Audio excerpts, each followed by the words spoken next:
আসসালামু আলাইকুম রহমতুল্লাহ। প্রকৃতির সৌন্দর্য দেখেই আল্লাহর মহিমা উপলব্ধি করাই হোক প্রতিটি বিকালের শিক্ষা। আজ বিকালে আল্লাহর সৃষ্টির সৌন্দর্য উপভোগ করতে রাশেদ ভাইকে সঙ্গে নিয়ে বার্সেলোনার মসজিদ পাহাড়ে ঘুরতে গিয়েছিলাম।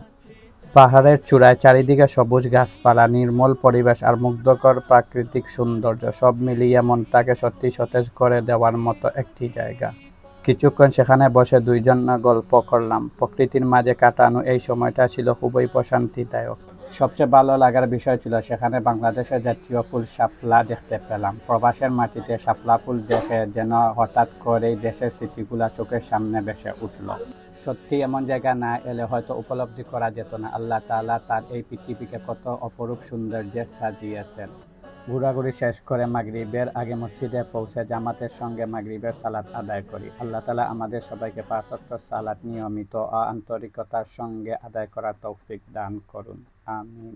তুমি পৃথিবীর পালনকারী, তুমি প্রভু বিশ্বজামি।